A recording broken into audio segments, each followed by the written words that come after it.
आज की हमारी कहानी में हम एक ऐसे प्रोफेशनल किलर की कहानी देखेंगे जिसको किसी को मारने का टारगेट दिया जाता है, लेकिन नहीं मार पाने पर उसकी बीवी पर कुछ लोग हमला कर देते हैं। लेकिन हमला करने वाले लोग अलग अलग देशों में रहते हैं, तो आखिर वो इनसे कैसे बदला लेता है जानेंगे आज की कहानी में। सो हेलो एवरीवन, मैं हूं अनुराग और आप देख रहे हैं वॉचन पॉइंट। और आज की कहानी है द किलर, जो रिलीज हुई है 2023 में और इसकी IMDb रेटिंग है 6.8। तो आइए कहानी की शुरुआत करते हैं। कहानी की शुरुआत में हमें एक आदमी को दिखाया जाता है जो कि एक कमरे से एक होटल की तरफ लगातार देख रहा होता है। वो सारी एक्टिविटीज को देख रहा होता है, वो सारी रूटीन्स को ऑब्जर्व कर रहा होता है, किस किस वक्त होटल में क्या क्या हो रहा है, वो सब कुछ ध्यान से देख रहा होता है। दरअसल वो एक हिटमैन है, एक प्रोफेशनल किलर जो कि अपने काम में बहुत माहिर है। वो अपने ध्यान को भटकने बिल्कुल भी नहीं देता है, कोई रहम नहीं दिखाता है और अपने टारगेट की किलिंग करता है।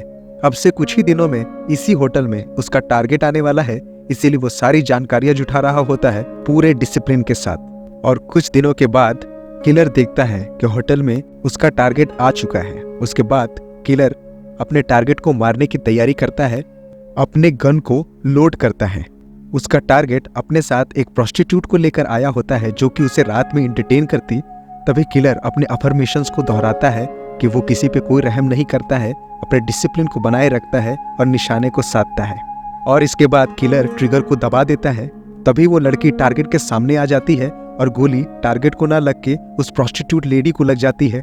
उसके बाद किलर वहां से तुरंत ही भागने के लिए तैयार हो जाता है और नीचे सीढ़ियों से दौड़ कर जाता है और अपनी स्कूटी में बैठ जाता है। और आगे हम देखते हैं किलर बड़ी ही होशियारी से अपने गन्स के सारे पार्ट्स शहर के अलग अलग रास्तों में दूर दूर फेंक देता है ताकि कोई भी उसे ट्रेस न कर पाए। और पुलिस को चकमा देते हुए वो शहर से बाहर निकलता है और वॉशरूम जाता है, शेविंग करता है, कपड़े बदलता है और अपने हुलियों को चेंज करके वहां से निकल जाता है। उसके बाद वो एयरपोर्ट पे जाता है जहां उसे एक कुत्ता बहुत ही शक की निगाहों से देख रहा होता है। तभी किलर वहां पे टिकट न खरीद के वहां से वापस आ जाता है।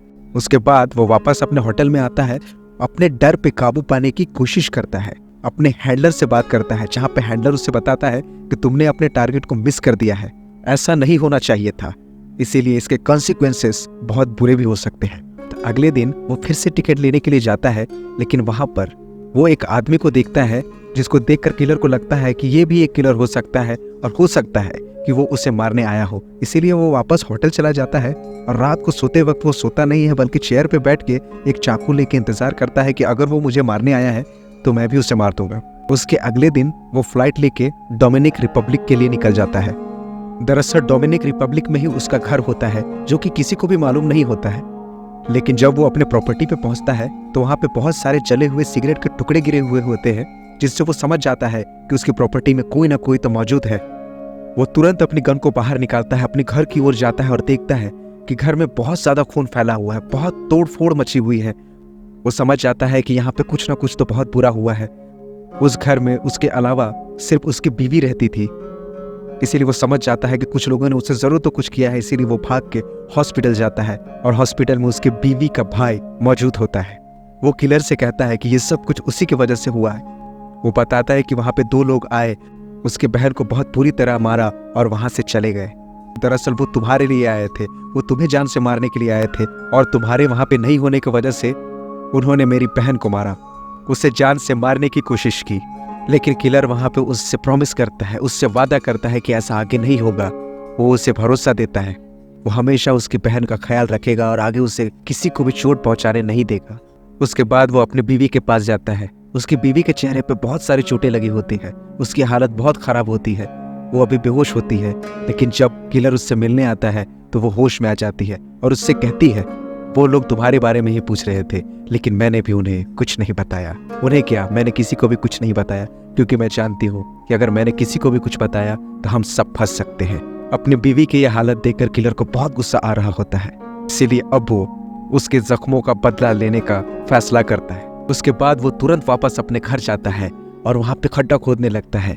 वहां से एक सेफ बाहर आता है, उस सेफ के अंदर बहुत सारे पिस्टल्स होते हैं, वेपन्स होते हैं, जो कि अब किलर उन लोगों को मारने के लिए इस्तेमाल करेगा जिन्होंने उसकी बीवी को चोट पहुंचाई थी। वो उन लोगों को ढूंढने के लिए निकल जाता है और सबसे पहले एयरपोर्ट जाता है। एयरपोर्ट के बाहर वो देखता है कि बहुत सारी हरे रंग की टैक्सियां हैं और जरूर इनमें से एक टैक्सी ने उन लोगों को उसके घर तक पहुंचाया होगा। इसीलिए वो रात में टैक्सी के ऑफिस में जाता है और मैनेजर को बंदूक दिखाकर उसे डरा कर धमका कर कंप्यूटर में रिकॉर्ड चेक करता है। उसे पता चल जाता है कि कौन सी टैक्सी उसके घर के लोकेशन पर गई थी, उस ड्राइवर का नाम क्या है, और अगले दिन वो उसी टैक्सी ड्राइवर को कहीं ले जाने के लिए हायर करता है और उसे गाइड करने लगता है। किलर उसे गाइड करता हुआ एक सुनसान जगह पे ले जाता है जहाँ पे वो उसे अपनी गन दिखाता है, जिससे कि ड्राइवर बहुत डर जाता है।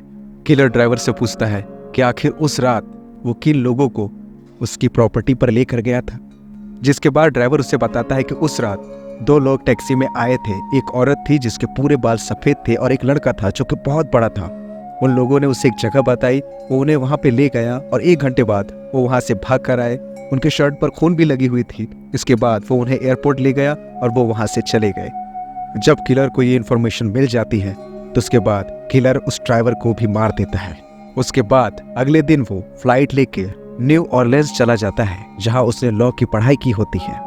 वो वहाँ पे अपने स्टोरेज में जाता है जहाँ पर वो कुछ फाइल्स को ढूंढता है, जिसके बाद वो अपने वैन में रिसाइकल वाला बैच लगा देता है, जिससे लोगों को ये लगे कि वो एक कूड़े वाला है और उस पर कोई भी शक न कर सके। उसके बाद वो एक बिल्डिंग के नीचे जाता है और वो बिल्डिंग में वेट करने लगता है और उस बिल्डिंग से वो डोलोरस नाम की एक लेडी को फॉलो करने लगता है।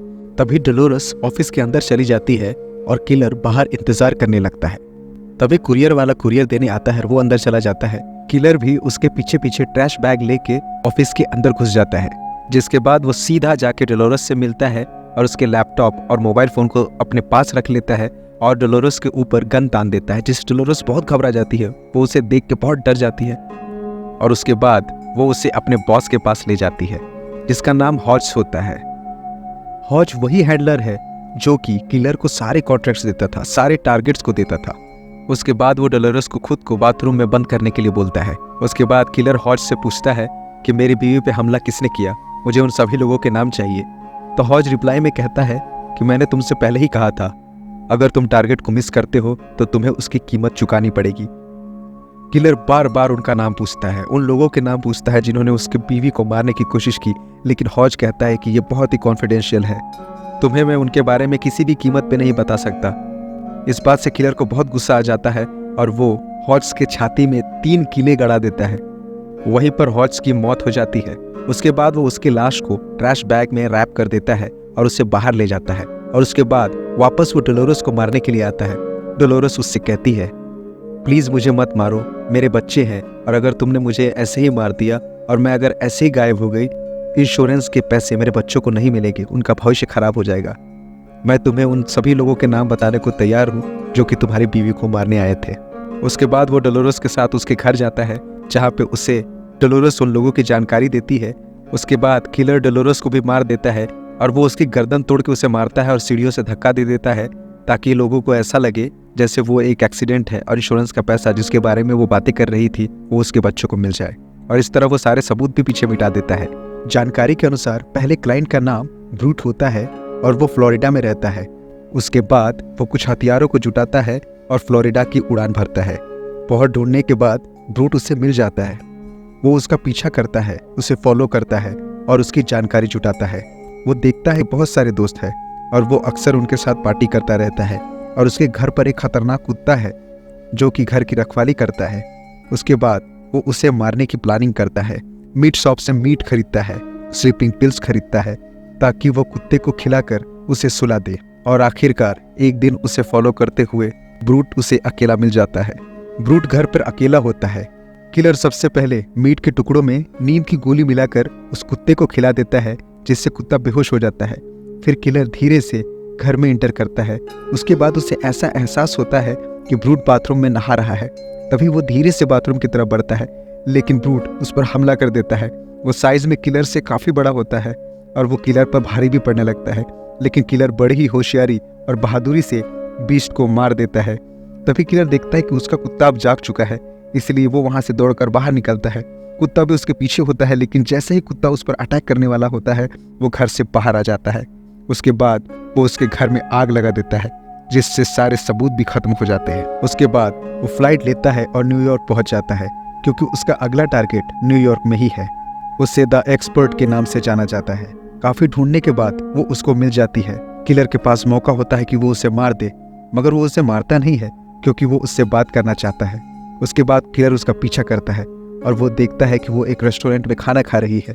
तभी वो अचानक से उसके सामने वाली कुर्सी पर आकर बैठ जाता है और उसे गन दिखाता है और कहता है कि अगर तुमने जरा से भी हिलने की कोशिश की तो मैं तुम्हें मार डालूंगा। किलर को देखते ही एक्सपर्ट समझ जाती है कि वो उसे मारने आया है, वो अपना बदला लेने आया है। उसके बाद किलर उसे रेस्टोरेंट के बाहर निकाल कर लाता है जहाँ सीढ़ियों पर उसका पाँव फिसल जाता है। दी एक्सपर्ट हाथ बढ़ाते हुए कहती है, क्या मुझे मारने से पहले मेरे लिए इतना तो कर ही सकते हो। तभी किलर उसकी चालाकी को समझ जाता है और उसके माथे के बीचों बीच गोली मारता है।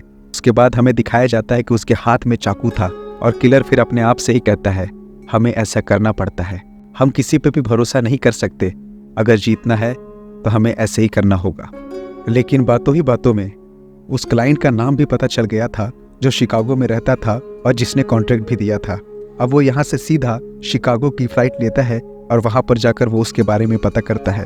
वो एक मिलियनियर होता है, उसके पास बहुत दौलत होती है, उस तक पहुँचना इतना आसान नहीं होता है, तो वो उसके लिए प्लानिंग करता है। उसके बाद एक दिन वो उसके घर में घुस जाता है। करोड़पति उसे अपने घर में देख के बहुत डर जाता है और एक डील जो उसके फ़ोन पे चल रही होती है वो फ़ोन को काट देता है और उसके बाद वो किलर से कहता है कि वो यहाँ क्या करने आया है, वो कौन है, अगर उसे पैसे चाहिए तो उसकी ज़रूरत की कोई भी सामान यहाँ पे नहीं है। किलर उससे कहता है कि मैं तुम्हें ये बताने आया हूँ कि तुम तक पहुँचना बहुत ही आसान है और तुम्हें मारना उससे भी ज़्यादा आसान। तभी वो आदमी ये समझ जाता है कि ये वही किलर है जिसको इसने पहले हायर किया था।